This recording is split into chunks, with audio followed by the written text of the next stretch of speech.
NFC West draft grades. Getting to the West here. NFC right now.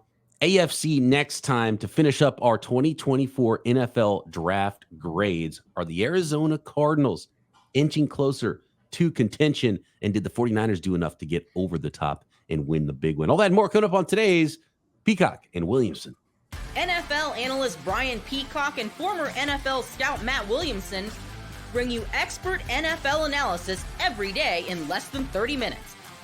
Get an inside look at the NFL on the field and in the front office with elite breakdowns to next-level analysis and in-depth information only for the real NFL fans. This is Peacock and Williamson, and it starts now.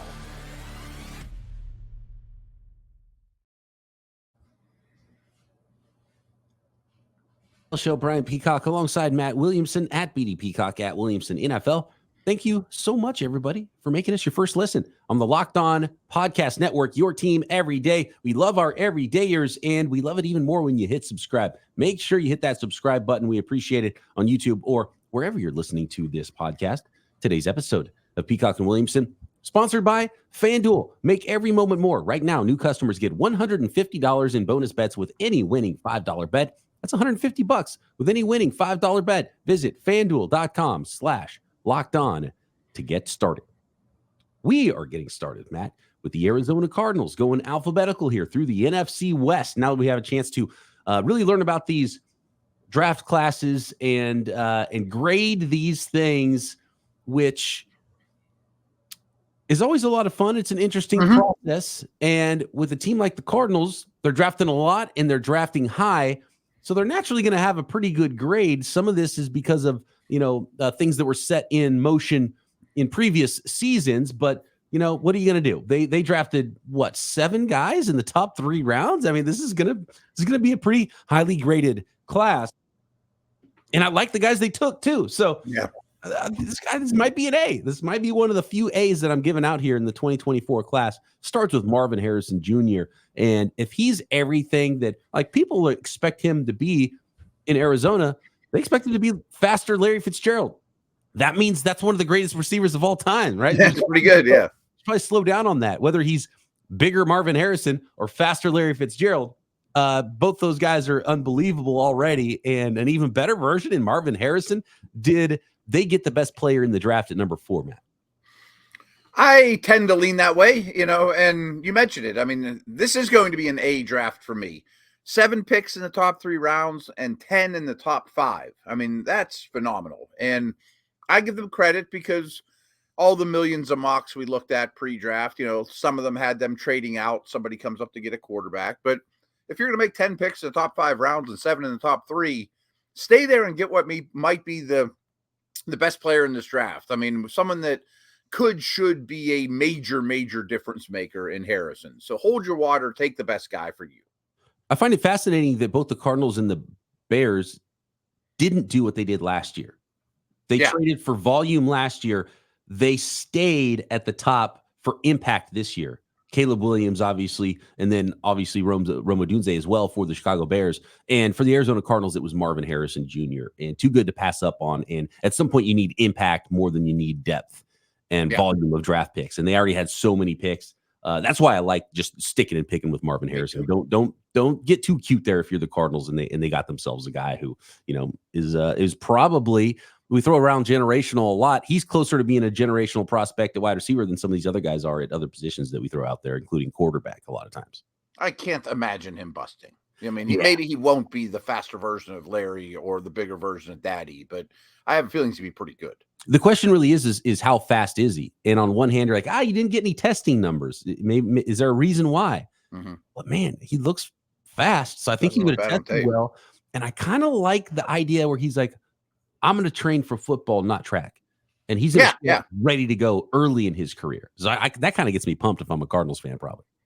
Me too. And I like the rest of their draft a lot too, to be honest with you. I mean, they had so many picks. They could take what I consider luxury items in Trey Benson at running back and Tip Ryman in tight end, who's a lot different than McBride. But they're offensive friendly dudes, and they didn't ignore the O line. They still added a guard and a tackle, Christian Jones, Isaiah Adams. both of whom have played a lot of football.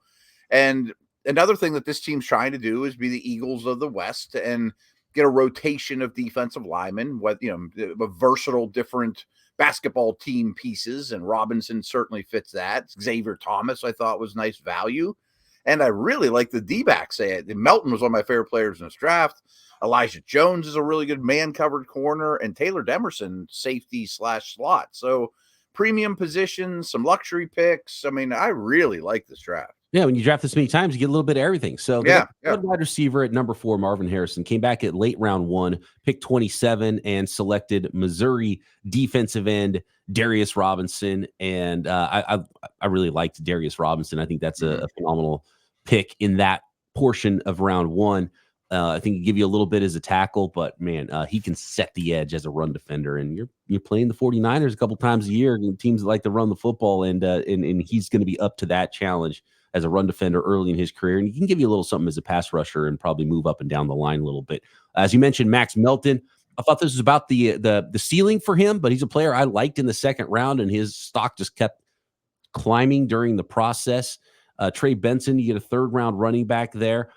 Isaiah Adams, offensive tackle, in round 3, a couple of picks later. Tip Ryman, 3rd rounder, Illinois tight end. Thought it might have been a little high for what his tape was, but I like betting on traits for tight ends, and it's one of the it's as far as like testing numbers and positions go, it correlates quite a bit to what a tight end can become in the NFL versus some other positions, which is big time. A bit surprising when you see past tight ends and how they worked out and how they turn out and what their actual upside is in the NFL. So we'll see how that turns. And he can block, and he's a physical big guy. So, every down sort of a tight end, wide tight end, and Tip Ryman. I love the Elijah Jones pick. Might have been my favorite selection. I mean, this guy could be a starting corner. He's got length. He's got ability. Late 3rd round pick out of Boston College. Then you have the Taylor Demerson pick, Texas Tech safety, Xavier Thomas out of Clemson in the 5th round, edge rusher, Christian Jones, phenomenal value, late 5th round, tackle guard out of Texas. You got Tavon Palmer, UAB wide receiver that I know nothing about, and then Jaden Davis, Miami corner in round 7. So a huge class, a little bit of everything. You get depth, you get high-end talent, and it's an A draft for me. Yeah, me too. And I don't want to give those out willy-nilly, and you look at their depth chart, and they still need a lot of work. Their starting 11 on both sides of the ball still has plenty of holes, but I think this could be the second maybe draft in a row where you can really start to build a team. Yeah, and I don't think it's crazy to look at a draft, and we always every team thinks they drafted 7 Hall of Famers, right? Of course. It's not the case, but you look at this class, and it's not unrealistic to think, man, you probably drafted at least 1 Pro Bowl player. You drafted 3, 4, 5 potential starters for that team. Yeah. Secondary O-line, stuff that's not easy to find, more, big time rotational contributors. Yeah, I like it quite a bit. And a lot of tough guys. Yes. Yeah. And what's funny about the Arizona Cardinals? Stock way up, by the way, for the Arizona Cardinals. And they've got their quarterback now healthy to start the season this year. So they could be a team that is pretty good versus what they have been in recent seasons right away. And we kind of made fun of the Cardinals, 18 months ago or, a little over a year ago with the hiring process. And it was like, did they get like their 3rd, 4th, 5th? Yeah, it felt that way. At head coach. And there was the weird Gannon interviews when he was first hired. And there's that clip of him with I can't remember which receiver he's with. He's like, pew, pew, shot. And it's like, this guy's awkward and weird. And then you see the coaching job they did, and it's like, oh, he might actually be pretty good. So they hung around more than they should have last year. Yeah, GM, head coach. Yeah. They got a quarterback that's healthy now. Can they get the most out of him? Added a bunch more talent the last 2 drafts. So might be onto something with the Arizona Cardinals.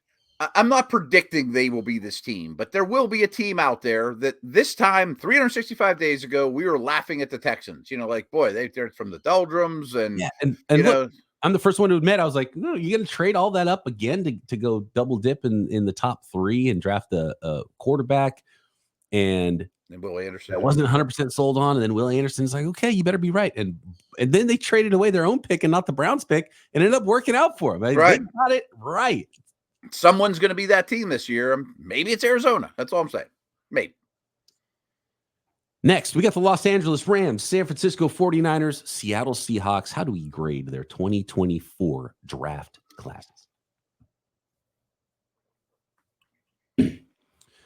This episode of Peacock and Williamson is brought to you by FanDuel, America's #1 sports book. Of course, you can bet on NBA and NHL playoffs at FanDuel, and it's winner take all time. So why wouldn't you? It gives you a shot to bring home a big W of your own with a special offer. But man, there is NFL bets to be made. We've got over/under win totals for all the NFL teams. We've got the schedule out now, so you can make weekly bets already on games for the NFL season. Who's going to win the Super Bowl? Offensive, defensive rookies of the year. And right now, new customers get $150 in bonus bets with any winning $5 bet. That's $150 at FanDuel to bet on spreads, money lines, player props, NFL futures, and tons more. All you got to do is visit FanDuel.com/lockedon. Make every bet count and maybe come away with an extra $150 to bet on as well. FanDuel.com/lockedon. FanDuel, America's #1 sportsbook.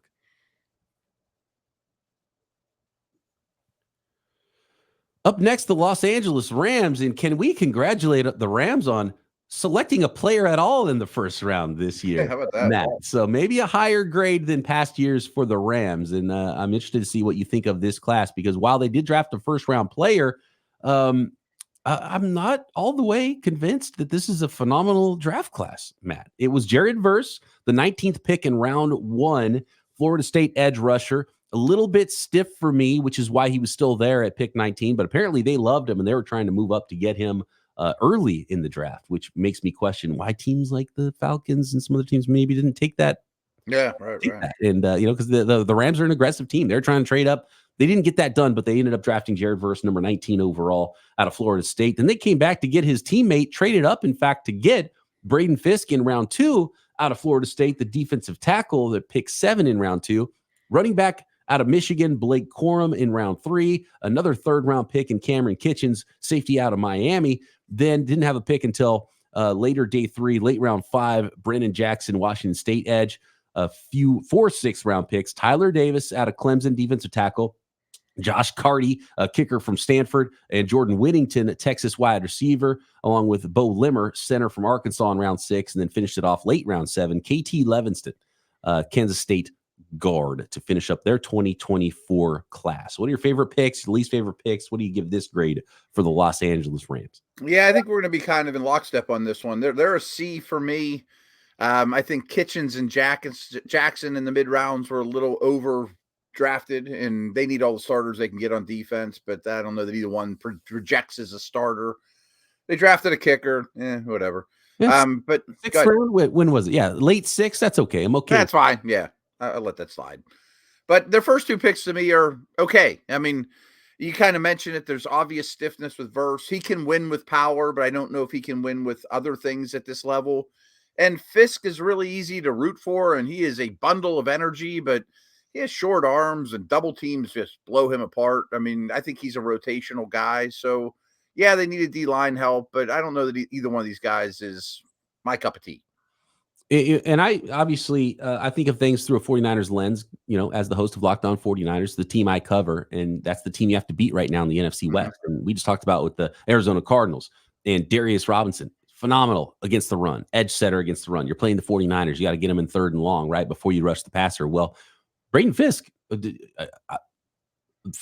Kyle Shanahan hopes Braden Fisk is on the field on that Rams defensive line on first. Put him out there in 1st and 10, right? Please. Yeah, right. I mean, because he cannot functionally play right now, I think, on 1st and 2nd down as a run defender. So you traded up in the 2nd round to draft a rotational pass rusher. And I don't trade up to do it at all. Right. And so I love how active he is. And I think he can be a good interior rusher. But, replacing Aaron Donald, he will not. And so that worries me a little bit about that pick. And I do like Verse, but I think he's maybe limited because of how stiff he is with what his upside could be as a pass rusher. And, Blake Corum, whatever, short. Yeah, he's fine. Running back, he's going to be a really nice complement to what they already have in Kyron Williams there as a running back. I do actually like Bo Limmer. I think he can stick late in the 6th round. I'm fine with the 6th round kicker. That's a player that can put points on the board for you for a long time if he actually hits. But overall, really underwhelming class for me. I don't know how much high-end production they're going to get. They're going to get a lot of rotational production, I think, from this class. It's a small nit to pick because it's a 217th pick overall, but you mentioned you like Limmer. I do too. I thought he might go in the 4th round, but their center's Steve Avila, who's 325 pounds and a masher, and Limmer's like the most agile, lean center out there. Like, it's not what they do anymore. Yeah, well, maybe Aliva's got a future at guard, potentially. Well, they spent big money on 2 guards, though. I mean, Dotson and Jackson. I mean, they just look like they want to mash you up the middle. And I'm sure Limmer was too good to pass up, but he doesn't really fit what they do. Small knit. Yeah. You had a C as well? I had a C. Yeah, I had a C on that one. Yeah, C. At least, I mean, and really it might have been less than a C, but they had a first-round pick at least, so good on them. I'm not trading that way. I think they tried to do, but and I wonder if they liked the UCLA rusher, Latu, more. Maybe that's who they're trying to get up at first to get. That would be a different story for me, and I would give them a much better grade if that would have been the result. Let's say they took a different defensive tackle in round 2 and then traded up for Latu instead. So it was like Latu and Newton or something. Like, that'd be like, okay. Now I'm cooking, right? The Florida State guys I don't love. Mm-hmm. San Francisco 49ers, they're trying to get over the hump. And I think the biggest takeaway for me with this 49ers class is they bucked the consensus draft boards. If it wasn't for the Atlanta Falcons selecting Michael Penix in round 1, Ricky Pearsall was probably the most surprising pick. And now when you start to get late round 1, Matt, you're going to have to draft from a second round pool of players. Sure. Right. And that's what the 49ers did in Ricky Pearsall. Pearsall is an interesting evaluation, though, because almost everyone liked Pearsall a lot. It was like, I liked him. I thought he was pretty good. I had him in the 40s or the 50s or whatever. This is a solid second round guy. Everyone liked him, but nobody loved him. And he was never in any first round mock draft. But the 49ers selected him at 31 overall. And he's probably going to play a limited role here as a rookie behind Deebo Samuel and Brandon Ayuk, because I don't envision them being traded. Round 2, again, another guy who's a nice player that people liked, but a little earlier than consensus, with Bernardo Green, corner out of Florida State at the end of round 2. Dominic Pooney, much better versus consensus draft boards to get him, and they actually moved up a little bit to grab him in round 3. He's going to play guard for them out of Kansas. Malik Mustafa, Wake Forest safety in round 4, a pick I like a lot, maybe my favorite pick from this class. Isaac Guerrero, speedy, big, combine darling, 1 start in his college career at running back out of Louisville. In round 4, Jacob Cowing, a fast, smallest receiver in the class, wide receiver out of Arizona in round 4. Then Jarrett Kingston, USC guard, and then Tatum Bethune, Florida State linebacker, double dipping in that Florida State defense in this class. 7th rounder, late 7th round, Tatum Bethune out of Florida State. How do you grade this 49ers class, Matt? I'm going to give it a C+, and I think we all admit that Pearsall's basically a pick for another day. I mean, I don't know that they'll be able to keep Ayuk and Samuel for a year from now. I don't think all of a sudden the Niners Shanahan's going to switch what he does and live in 11 personnel with 3 receivers every snap. I don't think that's what this pick was for. But I do think that one of the issues the Niners have had is, besides Ayuk, coming up with man coverage beaters, and I think Pearsall excels in that neck of the woods. So I like the player quite a bit. Maybe it's a little early, but you're looking ahead, of course. Bernardo Green plays a lot of man. He's got good size. I think that's fine. I think Pooney might be my favorite pick. I think he could be a center. I think he could be a guard somewhere on this line that could use help. I think he'll end up starting before long. Mustafa's fine. I liked him quite a bit too. I thought he'd probably go in the 3rd round. And Guerrero, I definitely thought was going to be a Dolphin or a Niner.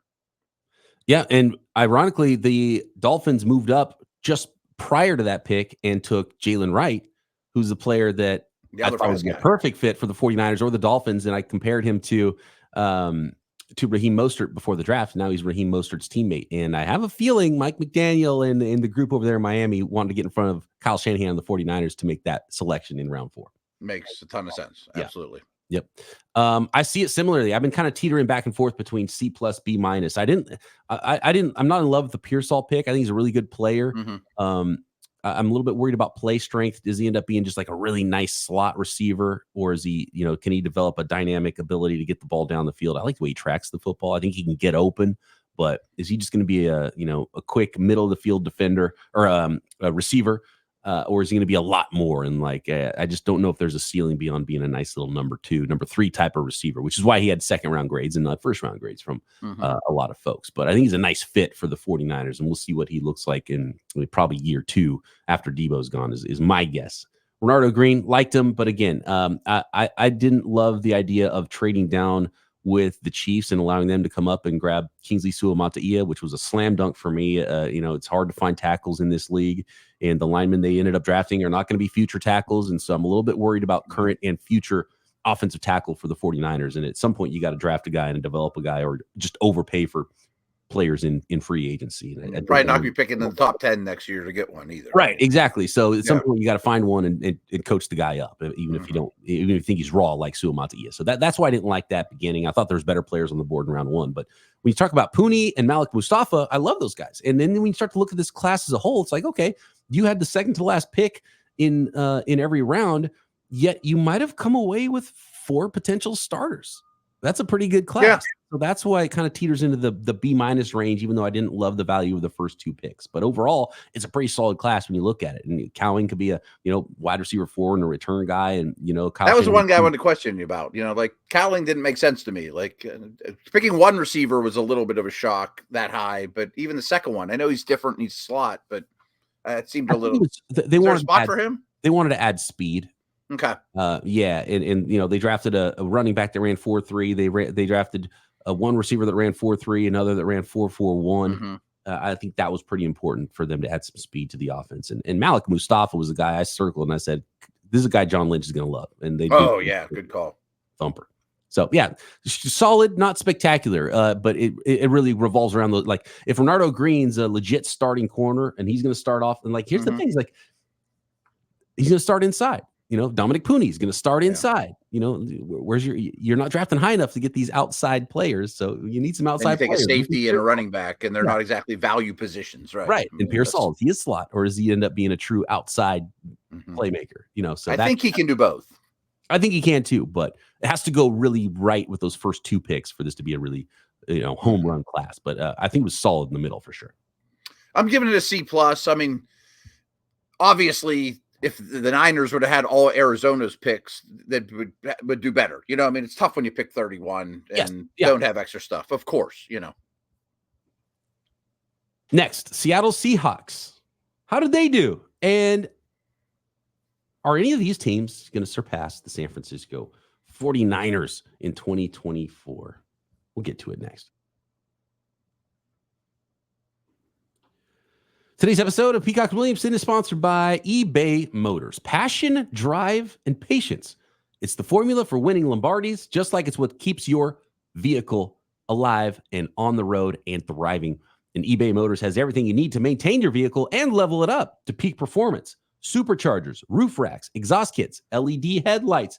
I just got some wiper blades. And whatever it is, big or small, you can find all of the parts you need at ebaymotors.com. Whether you're into speed, power, or style, eBay Motors has you covered. Over 122 million parts for your number one ride or die. You'll always find exactly what you're looking for. And with eBay Guaranteed Fit, your part is guaranteed to fit your ride every time or your money back. I love it. Big green check mark. It's the right car to fit the right part to fit your car. Because with eBay Motors, you're burning rubber, not cash. So keep your ride or die alive at ebaymotors.com. Eligible items only. Exclusions apply. eBay Guaranteed Fit, only available to U.S. customers. Finishing up the NFC West with the Seattle Seahawks. Matt, an interesting class here for Seattle. And they were able to select the second defensive player in the entire draft, even though they were selecting 16 overall. Byron Murphy, defensive tackle out of the University of Texas. They came back with another big man, a guard out of UConn, Christian Haynes in round 3, no second round pick. Round 4, a couple of selections. Tyrese Knight, a UTEP linebacker. You got A.J. Barner, Michigan tight end in round 4. Nehemiah Pritchett in round 5. Auburn cornerback, length and speed there. Satoa Lumea, a big guard out of Utah. I mean, there's nothing that the Seattle Seahawks organization, and this is not Pete Carroll anymore. They love big old guards, man. They just, that's something they love. Big old tackles, big old guards. They love it. But then they took a little tiny corner or skinny corner in DJ James in round 6 out of Auburn, which I thought was phenomenal value. Now he's undersized. He's not physical at all, but I mean, he's quick and he can mirror receivers. Yeah. Which is the, objective one. He play man coverage against Malik Neighbors. I mean, he was followed number 1s in the SEC. Yeah. So there's something to be said for that. So for him to fall all the way to round 6 was pretty interesting there. And Michael Jarrell, 6th rounder to finish up their draft, an offensive tackle from Findlay, Matt? Yeah, I can't help you on him. I heard it. He's a project. We'll just call it. Yeah, who knows? I know nothing about him. Findlay film. I did not think into the Findlay film with the 207th pick overall. So Seattle, their first 2 picks, I know they didn't have a second, so I'm not going to hold that against them. I would probably give an A-. I mean, I think Christian Haynes is like a plug-and-play starting guard, and Byron Murphy sure looks like this coaching staff's Justin Matabuke to me. Yep. But, yeah, it's phenomenal fits. And if you told me in 3 years that Byron Murphy was the best defensive player from this class, I'd be like, yep, makes sense. Yep. They were one of many teams that benefited from 6 quarterbacks going before their pick. Like they're probably very happy to see Byron Murphy there. But from rounds 4 on, I probably give them a C-. And frankly, to be honest, I didn't know enough about Tyrese Knight on draft night, but people were bragging, raving about him already. Guess he's a decent athlete, but it seemed early to me. I like the 2 Auburn D-backs, but Barner looks like a backup tight end, and I don't know. I was underwhelmed from round 4 on. I liked actually both the corner and the guard pick of Lumea on day 3. So I didn't have a problem with their day 3 picks. They just didn't have a second rounder, which hurts their class a little bit. I like what they did. I think Christian Haynes and Byron Murphy are starting players all day long, and without a second round pick, I don't know much about Tyrese Knight, so that's a big one here. Does Knight and Barner become big time players for them, even starters or key contributors? Because I like what they did in round 5 and 6. So if there's not much ahead of either one. I mean, in terms on the depth chart, I mean, they could both get early playing time. Yeah, and probably trying to play more man and less of the cover 3 stuff.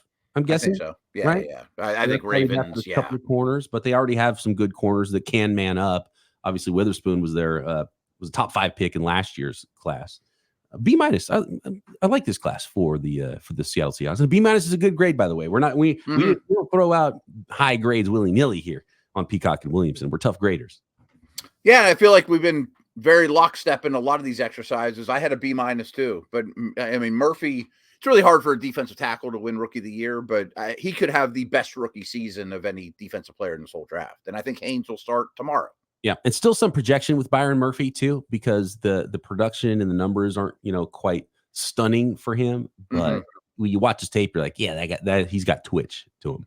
Yeah, and they have enough other dudes on the defensive line, like pulling up the depth chart now, Draymond Jones, Jerron Reed, Leonard Williams, which is why they don't have the second round picks, that they have some dudes that can let him come along slow. I don't think he has to play every snap. He'll be out there every 3rd and long and then half the other snaps or something like that. That is the NFC West. Let us know what you think. At BD Peacock, at Williamson NFL on Twitter. You can always drop a comment on YouTube. Are any of these teams going to surpass the 49ers? And could their draft class help them do that, Matt? These are, you always want these guys to all contribute. I don't think so. These guys will not, but I'm looking at the Rams. Are they better than they were last year? Their offensive line is better, because of what they did in free agency. If you keep Kupp and Nakua on the field together for a stretch, that offense is going to be good. They're going to run the ball, and Stafford's going to rip you up, And Nakua is already established, and Kupp is now healthy to start the season, unlike last year. Yeah. The healthy Stafford defense worries me a little bit still. I mean, was the Aaron Donald retirement the biggest loss any team suffered in the entire league? Yeah, I mean, it might have been because it's the trickle down for what he does for everybody around him on defense. Right. And then you got to go trade up for Fisk. If you're Donald, you're not trading up for Fisk. Yeah. Oh, no doubt. Yeah. Right. Or maybe draft him and all. I don't know. Right. And Donald makes people around him better. And so you lose that, it might make everyone a little bit worse. It's kind of like when your starting quarterback goes out and you have your backup quarterback in. Sometimes he can play pretty well, but what he does for everybody, it can make a big difference. So, and the Seattle Seahawks, new coaching staff, that's kind of up in the air. We'll see how that ends up. And soft rebuild, I would call them.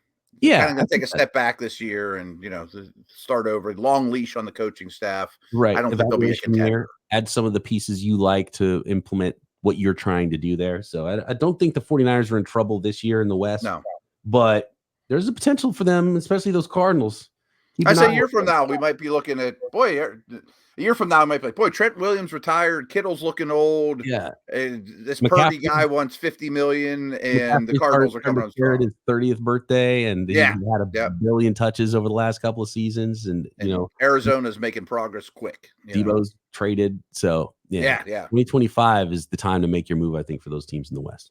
I agree. Thanks, everybody, for making us your first listen. Make sure you're subscribed on YouTube and everywhere you get your podcast. Matt and I back tomorrow right here. Peacock and Williamson.